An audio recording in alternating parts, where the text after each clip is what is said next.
You can't be serious, man. You cannot be serious! You couldn't believe the trifecta that I've got on the line here at the minute. The trifecta, I got the double. I don't know where they are, but I've got the 42-time World Boxing IBF WBC, super bantamweight, super featherweight. He's won 4,000 titles. He is the great Jeff Fenech, and he's with the Hall of Famer, the 2010 AFL Hall of Famer, the 350 odd one of 350 people in the Hall of Fame, the King Duck, Wayne Carey. They speak, and Sue Stanley, OAM, who is in the Sports Australia Hall of Fame, along with the great Jeff Fenech. And I don't know if Jeff is an OAM or an AM or what he is, or he might have been knighted, he might be Viscount or Baron. I have no idea what he is. But they are on the line from God knows where. Where are you speaking to us from, you two? G'day, Sam. We're speaking all the way from a place, not too far away, about 9.5 hour flight in actual fact. We're in Bangkok, can you believe it? Well, if you tell me you're in Bangkok and you've got the great Jeff Fenech with you. Yeah, Sam, how are you? Lovely to talk to you, as always. So what are you boys doing over there? For a start, Wayne, does your analyst and therapist and life coach, Tess, know you're over there with Jeff Fenech? Well, I spoke to Tess on the Wednesday before I came over, Sam, and be fair to say half the session got taken up about what not to do in Bangkok, and I can assure you, and by the way, great introduction. Not often that I sort of listen to all of those accolades and say to myself that I wouldn't even get on the podium. But no, we are over here. Jeff has been running a training camp, boxing, for a number of years now for businessmen, and well, you don't even, in actual fact, Jeff, you don't even have to have your own business if you just want to come over here, get fit, teach you a discipline of obviously what he mastered for a long period of time, get fit, lose some weight, and just go home with a way better attitude and to be honest, a bit of a sore chin. No, Sam. Go ahead. Sam, it's not about no attitude, mate. It's about going home with an amazing memories. Everybody who comes here shares in amazing times with everybody. We all get up early morning. We got the ones who can run will run around the park. The ones who can walk will walk. We all have breakfast together. We all go to shopping together. And then in the night or in the afternoon, we all go and do boxing training and a few weights and some other stuff. And then we all have dinner together. And then we'll go to a bar or somewhere, sit down, karaoke, and we'll all have a great time. And like I said, I think I've learned, Sam, that memories are the most important thing we can leave or we can take with us. Very, very. And you all stand around the pool after this and have a circle jerk, do you? Listen, I went to a restaurant last night with Jeff, Sam, and I've gone out for dinner with a lot of people. I wasn't fortunate enough to meet Elvis Presley, and obviously go out and have dinner with him. But this man is treated like a king over here, and we had dinner, and just the respect that he gets. I've also found out that he's a little bit of a prankster, so there's been a little bit of fun. And you don't want to go to the toilet and leave your food unattended or your drink unattended because it generally comes back contaminated or something. They charge me with the salt after, Sam. I put that much salt in their food, they're going to have a stroke. Now, Jeff, do you just do Australians go over to Bangkok to be trained by you, or is this for Bangkokians, if that is a word? No. We organise all in Australia, Hit Fit and a few other gyms. We'll get people to come over with us. And I've been doing it for years now, Sam. I just get my friends and business people. And, I honestly say this, it changes their lives. They come here, they train, they enjoy themselves. Like I said, you can't take your money. I don't want to be the richest guy in the cemetery. I want to be the guy that, when people say, what are they going to remember Jeff Fenech for? It's not even about my boxing. I like them to remember me as a person and somebody who delivered as a friend and, was loyal and Yeah, left some great memories. Well, you and Wayne are on a journey. I mean, Wayne's found a new lease on. Wayne, are you under do you have an advisor and a therapist? Do you got a life coach, Jeff, or is Wayne the only person? Yes, I do. Do His you? name's Jeff Fennick. His name's Jeff Fennick. Oh, fantastic. Dan, you wouldn't believe it. Wayne was going to tell you, but we done a welcome to country last night. we welcomed to Bangkok. What? Who did it? What do you mean? Who welcomed you to Bangkok?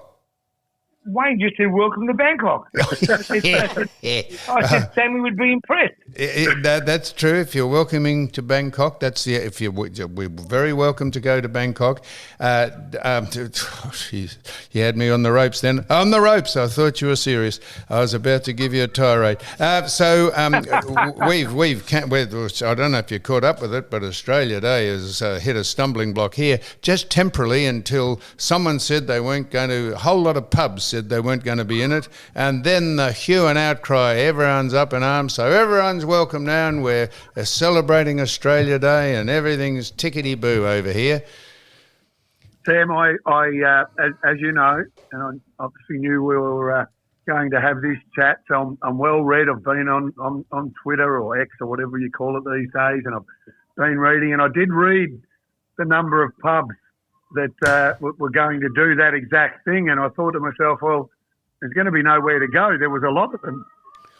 I could read them out. And I could advise people not to go anywhere near these joints. In fact, they've withdrawn they've withdrawn their threat not to celebrate Australia Day through public. Is that you singing in the background, Wayne? What's Jeff singing? It's me, mate. Me. No, we've just got a little bit of gentle music in the background, Sam, just to... We've got a couple of ladies and guys playing the violin and stuff. Add to the atmosphere. But just back to a little bit about the training. So some of the guys that have come over here aren't exactly Greek Adonises, yep. and we've only been here for a few days, and just to watch them from day one to today, and the way they hit the pads, and then technically Jeff just giving them some pointers. I mean, it's quite incredible just in that short amount of time how you see these people improve in a skill. They've all just gone shopping today and bought their own equipment, so they're coming back with gloves and all sorts of stuff, and it really is life changing. And do you stand behind Jeff, and Jeff says this is what you could turn out to look like if you really apply yourself, the Adonis that is the great king, the Wayne Carey Adonis. Do you get on the punch? Sam, stop, mate. Thank you. I did tell this great man yesterday, can you kick? And of course you can. I said, you're lucky you are, because you can't bloody punch. Yeah, go on. I've been saying this for many years, and the great Jackie King used to train us at North Melbourne, and I've said this often. We know that Anthony Mundine made the transition from rugby league to boxing, and I still say to this day, and just when you think you might know what you're doing, you get trained by a 4-time world champion, and you understand that that's just the difference and the comparison and the made up in your own mind that you think you can go all right. You soon realise you actually have got no idea, and I'm very thankful that I chose football. That's right, and you didn't miss building a few people. You didn't miss too many on the run through on the football field, Wayne. To be honest, did you? No, well, that's my belief. If a footballer goes up against a footballer, well, you've got an even match, but certainly not against a professional. And obviously Jeff has been retired for a number of years, but it run rings around every single person that would be in that ring. But Sam, it's not about that. It's just about teaching these guys to give confidence. Sam, I know you'll agree with me here. I think boxing and self-defense should be in every school. So in this day and age where we live with bullies and stuff, if these kids were confident enough and could use their mouth the right way, we would have a lot safer environment. Very true, Jeff. Absolute sage advice from the world champ. Now, I'm so grateful, so fortunate that you're on the line, because I was told yesterday, I thought that Jake Paul was told not to go too hard on Mike Tyson because he had to last 8 rounds in order for the fans to pretend they were getting their money. And then when someone told me that it was the opposite, Mike Tyson was told not to knock him out because he wouldn't get paid, I could not believe it. That is obviously the case, is it? That Mike Tyson could have handled him within 20 seconds but was told to make it string out for 8 rounds so that they could get paid whatever the divvy up 100 million, was it? Well, Tim, there are a lot of rumours going around. And well, I want you to dispel them. Yeah, and I wasn't too sure, but I did see on some video footage where Mike Tyson made him miss and didn't even throw a punch and stop the punch before it hit him. So, yeah, for me, that's disappointing, I love Mike. He's one of my best friends. I know, that's why I brought it up. Yeah. I've been at functions with you and you've spoken about your intimate relationship with Mike. And mate, I'm told that is absolutely the fact. He could have taken Paul out in 30 seconds and he was told by no means there was a contract, and if you want to get paid your full whack of 40 million or whatever he got, if you didn't go 8 rounds and you dusted him up, that was it. Yeah, well, like I said, I spoke to him the day before the fight because I had a lot of people who wanted to bet on him. So I wasn't too popular the day after. Made a lot of people had a lot of bets. But like I said, that's life, and we all make our own decisions. And if that was the decision he made, for me, it's disappointing. It's a disgrace. And if we're the warrior that we say we are, as a warrior, you get carried out of the ring. You don't, move around like that for 8 rounds and not get hurt. You take risks. And you make a more serious point about if people thought that was fair income and took bets, sizable bets, punters on Netflix, went to their bookmaker or whoever and said, I reckon Tyson will win or Paul will win, and it was rigged from the start. That is almost criminal investigation stuff, that. Yeah, it's pretty serious, like I said, and for me it's pretty disappointing. We're very, very lucky that the girls who fought before them and the Mexicans who fought prior to that had such great fights. Because if they were all terrible fights and Mike and Jake's ended up the way it did, people would have been ropeable. But because they've seen Katie Taylor and Serrano and the Mexicans fight, to me, it was an amazing day. And look, I look at when I talk about Mike Tyson, anyway, just to get there at 58, to be in the shape that he was in, and to change his whole life around Sam, I take my hat off him for that. But Jeff, that's they kept saying, he's 58. I'm telling you, Jeff Fennick, that Mike Tyson, if he had applied himself for 30 seconds before he got puffed and before he ran out of puff or stamina, he could have cut that man. He never threw a punch at him, but you could see that he was just chomping at the bit to have a crack, but was just tethered. He was biting on the glove. He was. It was pathetic.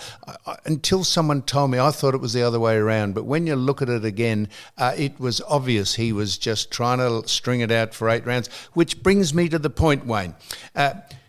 So that was rigged. What about, you say, Wayne, that you're lucky you played football, and Jeff does too, because you wouldn't have been a great fighter. So what about someone like, was it Paul Gallen, the NRL player? Paul. So he decides he'll have a heavyweight boxing career and gets in the ring with Big Daddy and a whole lot of other people and belts the living suitcase out of them. How fair dinkum's that? I mean, if you can't make the transition from football into being a fighter, how can you take on professional fighters? Poor old Big Daddy fell over in 30 seconds, didn't he? Yeah, well, that's what we actually over dinner last night. We had a beautiful meal where we're staying, and we actually had all these discussions amongst us, didn't we, Jeff? Yeah. Talking about it, and I said off the top, guys like Paul Gallen, and all respect to him, he's obviously a super rugby player, and he's done really well as a boxer against other footballers, not against boxers. Oh, so Big Daddy was a footballer, was he? No, he wasn't. But Well, what are you talking I about? wouldn't, I'm not putting him in the top echelon of boxers either, and he's probably over the hill as well.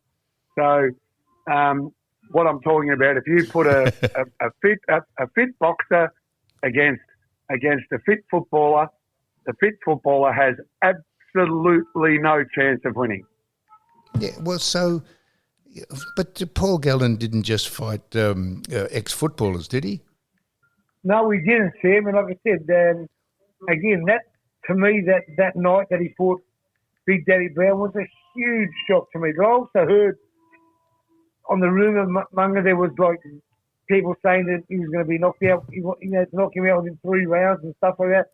They really don't know what's happening in the sport, and that's what's upsetting about this sport. That the Mike Tyson's last performance, yeah, it's left a really bad taste in my mouth if that's what happened. I will bet you didn't have that discussion over dinner, Wayne. I'll bet you actually said it. You're not going to say it, and I don't want you to on this podcast because we'll be up for libel or slander. I'll bet you didn't have that discussion about what we're talking about now. I will bet that you said that what we're all thinking happened with all these fights, that they are, and it's brought the game, if it had to get any lower, it's brought the game into disrepute, because how would you possibly think any of it's fair income?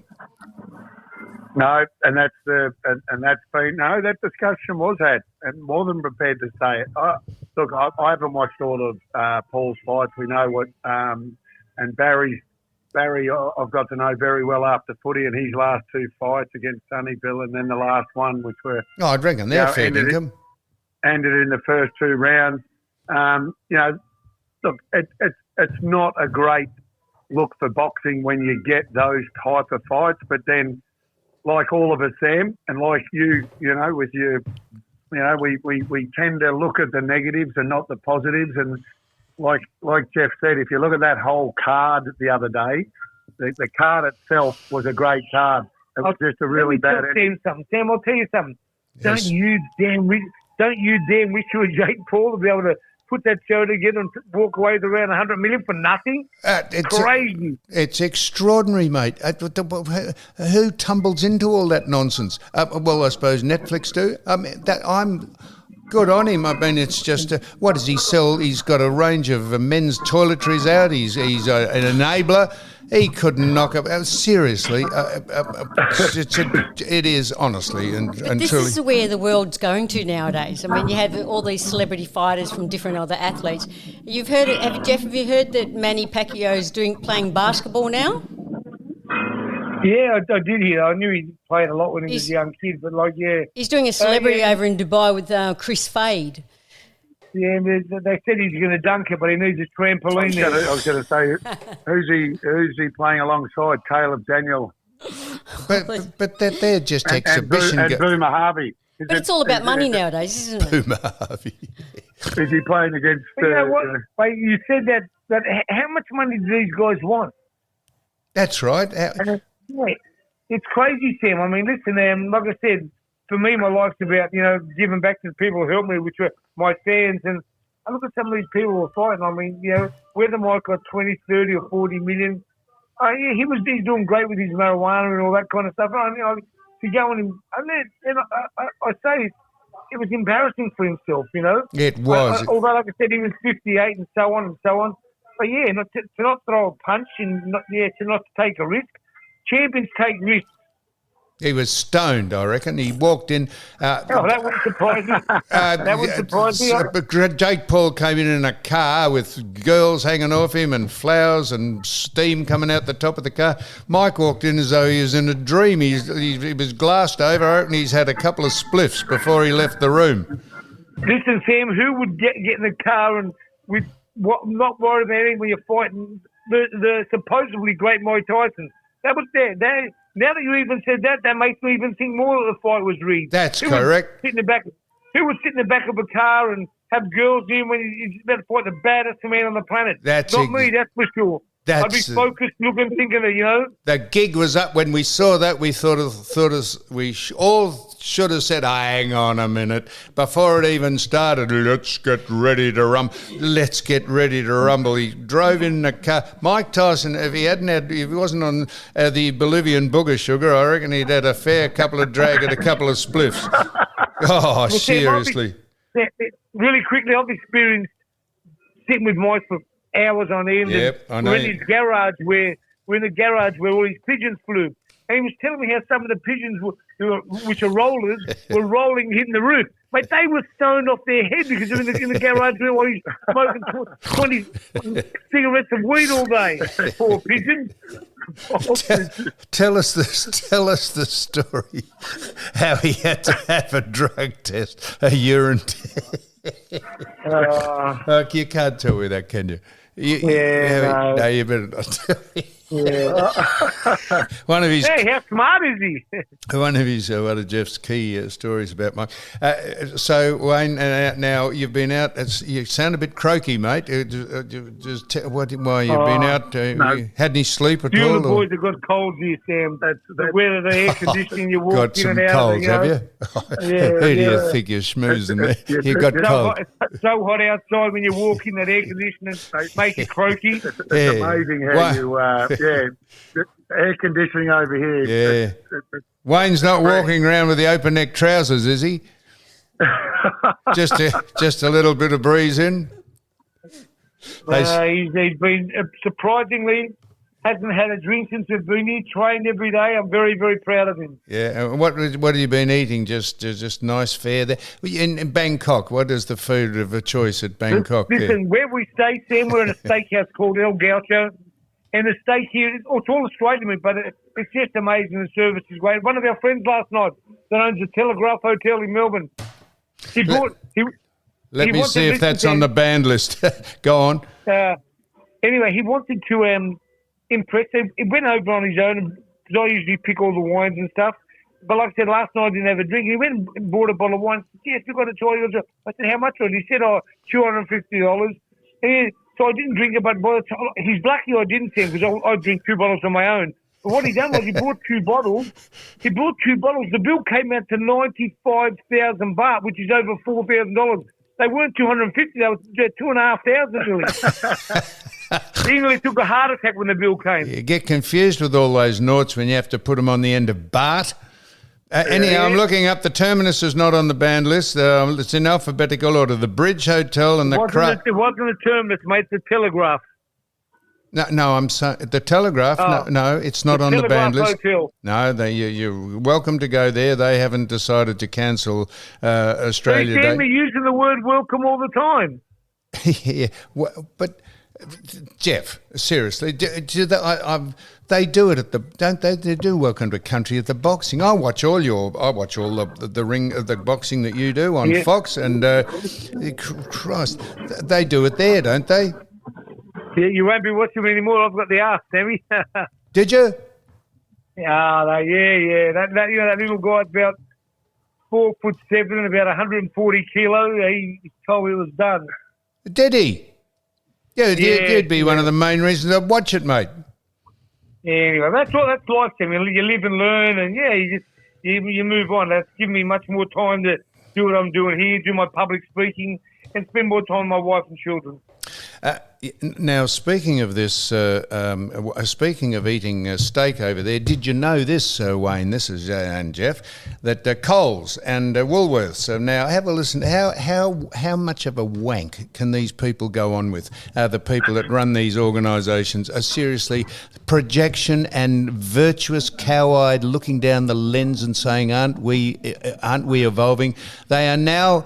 You can now buy carbon neutral steak. They harvest the steak by using, I don't know if they use electric tractors or not, but they're advertising carbon neutral steak, that the meat is processed and we're getting carbon credits because we're not driving the truck too far and there's not too much smoke coming out of it. Can you believe these people?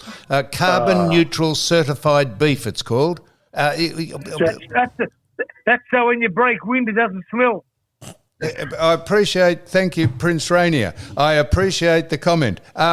They were talking about using putting diapers on their cows so that they crapped into the diapers. Did you know that? I didn't. But just when you think the world is maybe starting to correct ourselves, I mean, when you train all day and you're a bit tired and we're sitting around, a lot of conversations and some of this stuff has come up. And I actually said last night, I said, you know what, I think some of this wokeness is, and you know, things like we're talking about here, it's turning. I reckon it is. It's slightly turning. And just when you think it is, you hear something like that. But they're starting, the activists are starting to shoot themselves in the foot because people have had a gutful of it. They are now the people who go on with all this nonsense are starting to become irrelevant. They're banning celebrations. They're banning the fact that you can't go into certain areas. You can't climb up certain mountains. They're changing the names of traditional areas to different names. People have had a gutful, and I notice, and if you want a role model, Jeff Clark, who is the head of ATSIC, the Aboriginal and Torres Strait Islanders Commission, he's got 6 years jail for pinching $1 million off the group. It is just they are out of control, and people have had a gutful of it. Particularly, well, Sam, we all agree. I think you've got a lot more people on your side than what you think. But I just want to before Jeff does go, I wanted to. I've also wanted to mention, because we're over here doing what he loves doing. Yes. I made him sit down and tune into the North Melbourne Brisbane AFL women game the other night. I was going to bring it up.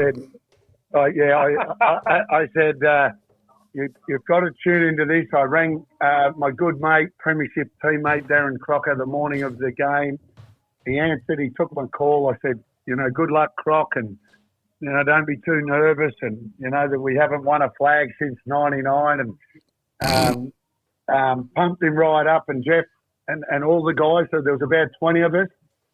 Some of them, not all from Melbourne or Adelaide or Perth. So they, a couple of Sydney siders. So they're not right into their AFL women's. But we all sat down and watched the game to see the mighty Kangas get up and win the grand final and bring some silverware back to Art Street. Sammy, yes. The Duck wore a dress as he watched it. He had a skirt on.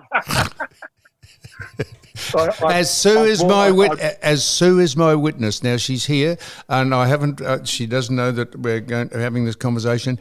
Did I watch?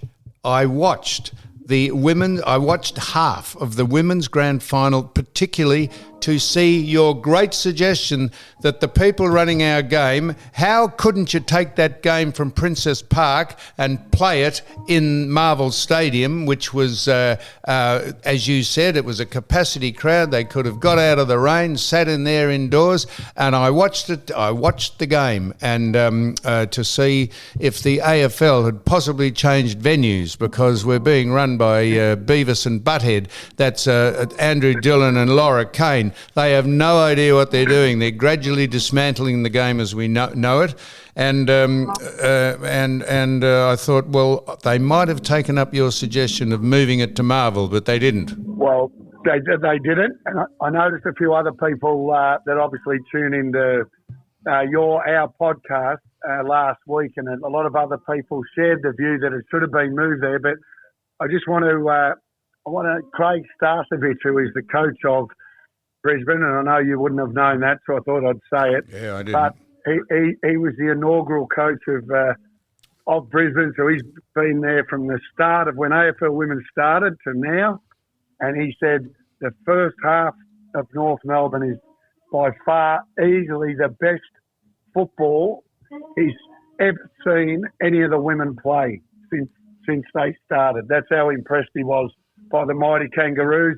and that lady, and Sam, and that lady that won the, I don't know what they call it, but I'll say the Norm Smith version. Yeah. The Norma Smith version. Yeah. Sam, listen, one thing that me and the Duck have been doing, we've been walking around these streets. We're going to get a lady boy side here from Bangkok. The lady boy side to play next year. The trans, that's right. Bring the trans over. Because I said to Wayne last week, I said the Mexicans, was it the Mexicans? They brought in an able-bodied team in the disabled Olympics and won a gold. So you may as well bring the lady boys over and they'll go rat-a-tat-tat with the women. Well, Jazz Garner couldn't poll the vote in the Brownlow, but she won the Norm Smith, Sam. So I was very happy. No, well done to the girls. Yeah. I know, and I'm glad, I'm glad that I'm having some sort of effect. I'm glad that you tuned in, at least watched the half. Yeah, I did, and even if I thought it would solve world hunger, will I ever watch a game again? Now, tell me this. So why there's two blokes? You said Crocker and Starcevic are the coaches, are they? Yep. Why don't women have coaching? Why aren't the women coaching the women? Well, they do have. I would say, you know what? I won't even guess. But I think I assume there's more than half of the coaches are women. Well, why aren't they all women? There's no women coaching AFL. Well, it's probably because the AFL women hasn't been going for a long period of time. What's that got to do with it? Well, the men that are coaching, I assume that have played the game for a long year. What you got to remember about the women is most of these. What have you got to remember about them? Well, because you don't have to remember, Sam. It can go in one ear and out the other if you want. But a lot of these women haven't actually played footy before. There's a lot of Irish girls coming over, joining the league, so that they actually haven't played before. They just started to play. So you don't think there's any women who have followed football all their lives would have any idea of how to instruct Irish women who come over and have no idea how to play? You don't think any women in Australia would be able to tell the Irish women that come over what the basic fundamentals of the game are? I haven't been to the moon, but I know it's there. Obviously not enough. Sam. Daisy Pearce coaches West Coast. He just got the flick, didn't he, from SEN? Oh, Daisy Pearce. Oh, sorry. I'm sorry. I was talking about Daisy. What's his name? Daisy. Oh, sorry, not Daisy Pearce. Daisy Thomas. Daisy Thomas? No.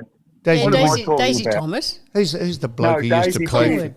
Yeah. No, sorry. Daisy Pearce is the coach of West Coast. Daisy Pearce is that's a a woman. Yeah. Yes, Daisy. Yes. I see.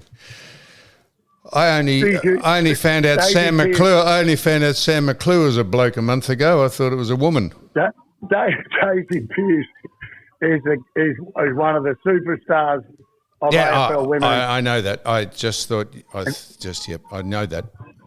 And Daisy Thomas is Daisy. I got them mixed up. The daisies. I got mixed up with the floral tributes. Daisies. You almost got me confused. You just couldn't wrap your lips around that one, Sammy.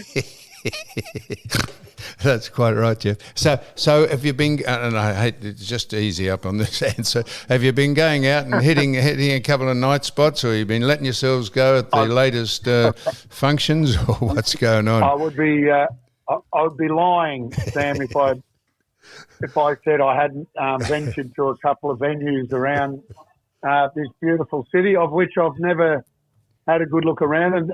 And what Jeff has shown us is some of the food over here is just incredible. And we've gone to some amazing restaurants. Not Thai food, Sammy. We eat at the steakhouse. The Italian restaurants here are amazing, you know. So we go to, really. Do you pay for anything, or is it all just, here's the great Jeff Fennick and Wayne Carey. Come in, lads. Well, it's not the great Wayne Carey over here, but the great Jeff Fennick. Mate, listen, Sam. Every time the bill was just about come, the great one, Wayne Carey's been doing the runner. he still can run. He can still rock when the bill comes out. So he's on a fitness regime. They said he's down to 3 packs a day, and someone said, "Yeah, but that's still a hell of a lot of condoms." Tough, Sam. Don't joke. It's a joke. I don't need those anymore. No, what's that? I don't need those anymore, Sam. Condoms? Yeah. Yeah, no, and you and me both. Sammy. No glove, no love. I only found out what the knob on the end of a condom was a couple of years ago. Someone said it's to stand on to get it off. Now, did you know? Now, what did you think, Wayne and Jeff? You can answer this. Don Scott, our old partner here, used to be on the radio before on this. He's standing for the board of the Hawthorn Football Club. We should try and get him on and interview him. Yeah, would he come back on your podcast? No, I wouldn't think so. I wouldn't think he would. I'd ring him up. Couldn't blame him. I'd ring him up and say, Don, can you come on? Can you come on and could we interview you about your attempt to get onto the board of the Hawthorn Football Club? And he'd say, get fucked. That's what he'd say. That's exactly what he'd say. So what do you think he'd bring to the Hawthorn Football Club? You know Don quite well, don't you, Wayne? I wouldn't say I know him well. With a question without notice, I would say that Don was one of the great men that got behind Hawthorn. Remember when they were going to merge with Melbourne back in the day, and it was Don that turned all that around. And you think of that footy club and what they've been able to do and how successful they've been. But I'm probably along the lines of someone fresh. Sam?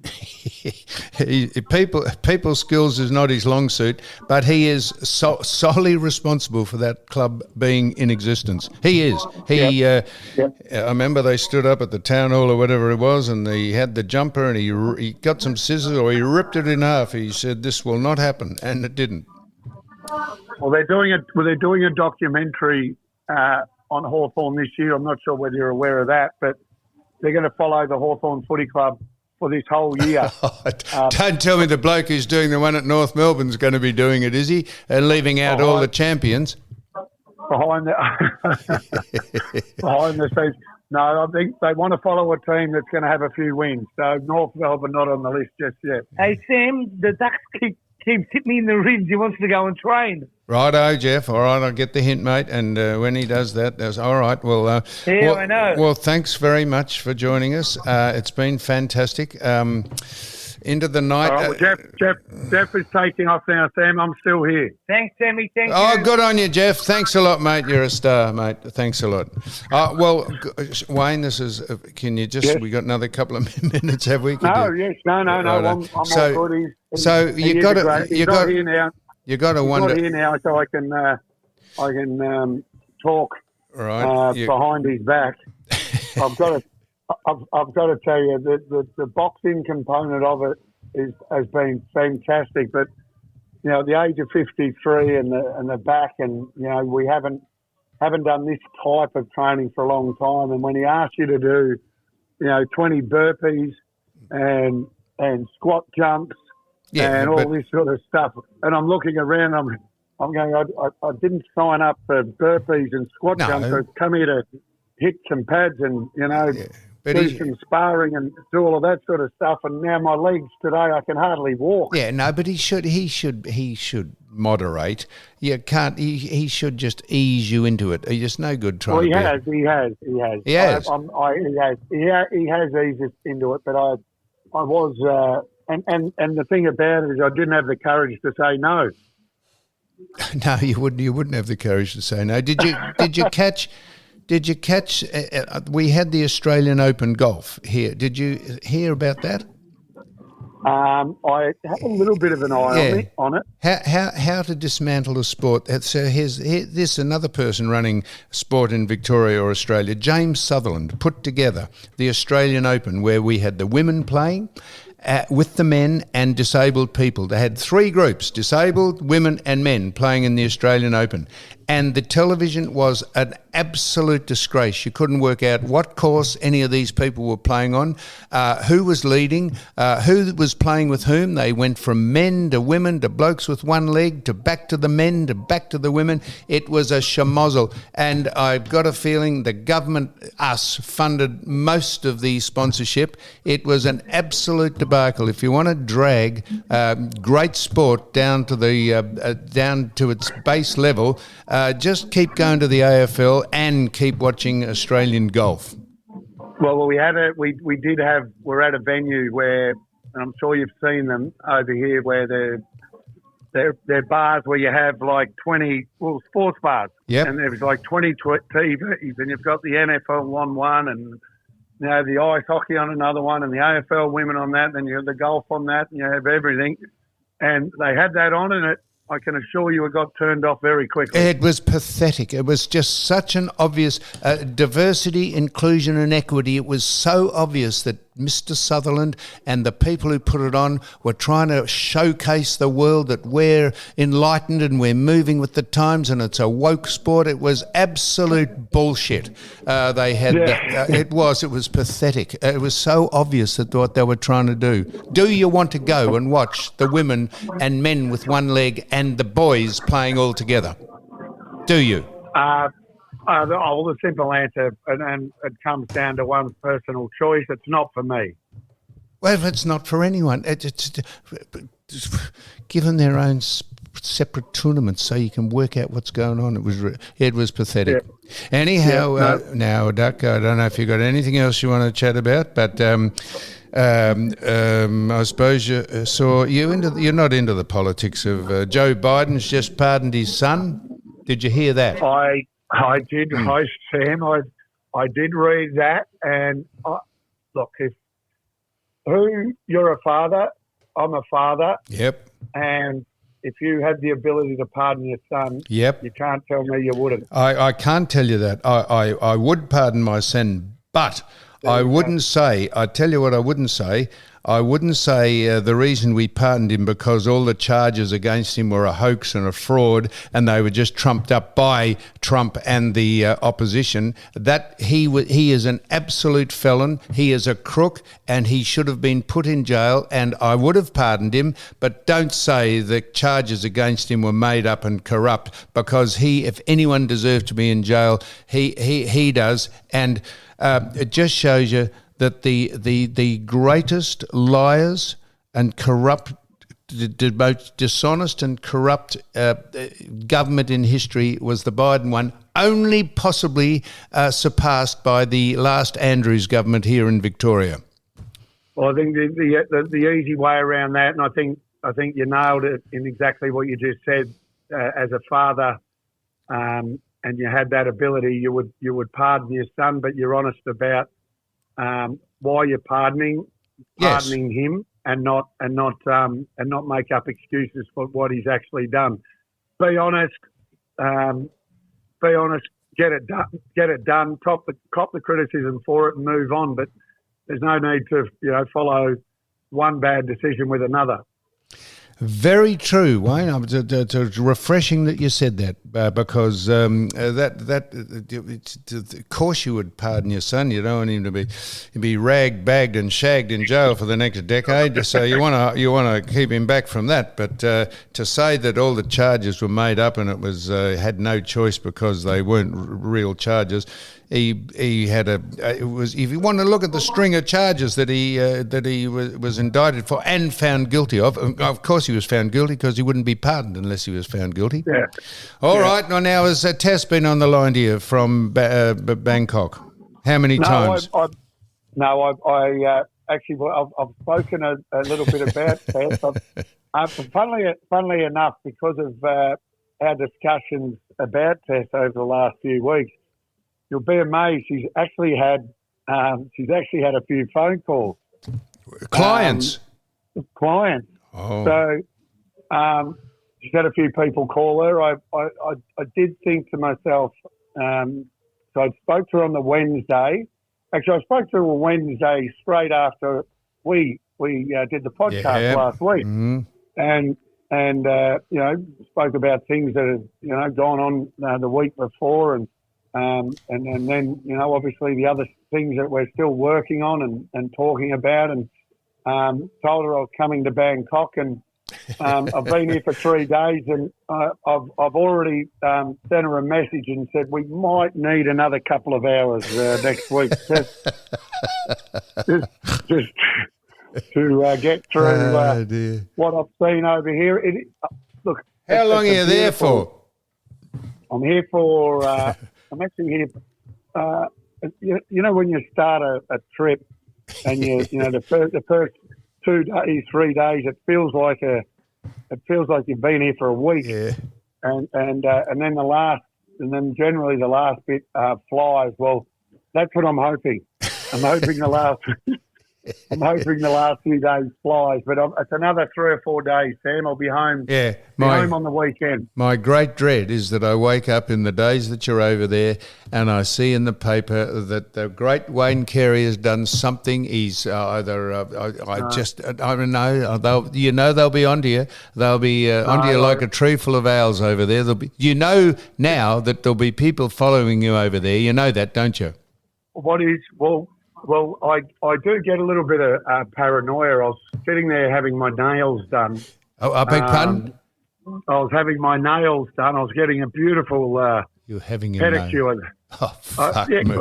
Having a nails done.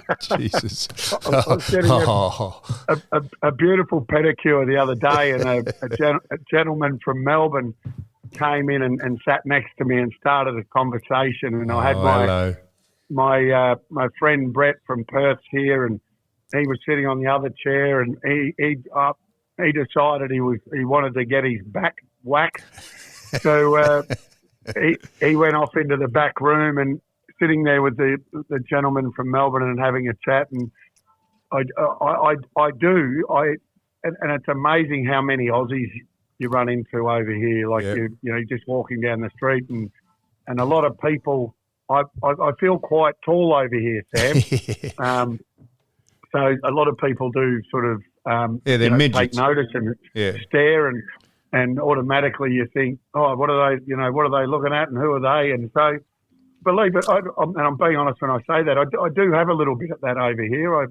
You always have your wits about you. You're always aware of what is going on, and if one of the gentleman from Sydney that's over here and he's had a couple too many wines, it's you just make sure the people around you. Unfortunately for me, and these are the things I speak to Tess about, unfortunately those sorts of things stay with me, because it has happened far too often for it to just disappear in a short amount of time. Allow me to assure you, Wayne, that the Daily Mail or the London Evening Standard or some other publication will have a bevy of people tracking you down and following you, waiting for you to transgress. Do something. I don't know, swear at a little I'll let them know. I'll let them know now that I'm going to Koh Samui tomorrow. So meet me over there. Have I ever told you the story about when the great Tony Jones followed me to Thailand? Did he? He did. He just to back up that story. I have said this before, but obviously not on this podcast. But I went. I was in Koh Samui. I'm not sure what the situation was, why I was being followed at that particular time, but I got good mail that Tony Jones was in Koh Samui, and he was looking for me, and I had a great deal. I had all these messages on my phone from him, and I thought to myself, you know what, I'll ring him back, and I'll let him know that I'll catch up with him, and to save him, searching around. By the way, Koh Samui is not that big a place, Sam, and at the particular time, I wasn't hard to find. I was in every bar that you could possibly drink in. I wasn't exactly in hiding, but so I rang Tony. When I finally got hold of him, he'd flown back to Bangkok to go back to Melbourne. His bosses at the time had said, well, Tony, you haven't found him, so you've been there for 3 or 4 days. I think it's time to come home. So he's flown back to Bangkok. I called him, and he said, I'm on a flight in 2 hours. I said, well, do you still want to talk or not? He said, I would love to. Let me make a phone call. So we made the phone call back to his, probably your bosses, Sam, at the time. Yeah, probably. And they said, oh, well, okay, we'll get back to Koh Samui and get the interview. So I said to him, I'll meet you at this restaurant bar at this time. And I sat at a bar about 50 metres away and watched him sit there for 4 hours waiting for me. And obviously didn't turn up. And he then flew back to Bangkok and back home. And many years and many months later, I actually caught up with him and apologised to him for doing that. But at the time, I was very proud of myself. Excellent work, mate. That is excellent work. What was he over there? What had you done? The immediate story that you'd sure gotten. I don't know. Put the beer in. Put the beer in the wrong esky. I'm not sure what. It's fantastic. Anyhow, mate, it's very, very good. Who have we got on? Who else have we got on? Who have we else got on today, Sam? Who are you chatting to? Yes, when we hang up there, I've got Doug Hawkins, who's on the phone, and we've got Dick from Muff, and we've got Ivan. Yep. They're coming on after this, but I told them to come in. I just wanted to get this out of the way. Please apologise to them all that I couldn't be there in person, but I'll be back there next week. I love, by the way, Dougie Hawkins. Doug wants to come. He knows how much I love him. That man and yourself and Ed and Trev. You four made the footy show for, obviously a long period of time. He's just a great man, Dougie. Doug wants to be here. He wants to come in when you're here. He's holding the traffic signs up tomorrow. He's working on the road gang, and he's going to do it on the phone, but he said he will either get the morning or the afternoon off when you're in here next, and he'll come in, and he'd like to see you face to face. Yeah, so was I. He grew up a North Melbourne supporter. Did you know that? The great Dougie Hawkins. No, I did not. He's a legend, and that gets missed. It gets missed because he's such a lovable character. It gets missed just how good a footballer he was. All right, my man. Well, take it easy. Take it easy, and for God's sake, I will now. Yeah. Now that I've got this out of the way, I can let my your hair down. But I was going to say, God knows have, where you're going from here. I just shudder to think. But I'll have my wits about me. Yeah, and be careful what you drink and who you're drinking with, and keep an eye on your glass in case they spike it. I'm serious, and because that's someone will try and make a hero out of themselves. I've actually, not to make light of. No, I understand. What's occurred over here. Yep. That didn't occur here in Bangkok. It was in Laos. By the way, but it is correct. But it is on everyone's mind. It has been discussed a lot while we've been here, but we've been treated very well. So good on you, mate. All the best. Thanks, Sue. You're a star. Thank you, mate. See you. Bye bye. And now I presume he's off. Is he? Did you click him off? I don't know. You're still there. Is he still there? I don't know. You're what I'm hopeless. doing. I am hopeless. Is he off? I think he's off. I know. Just turn the Bluetooth off.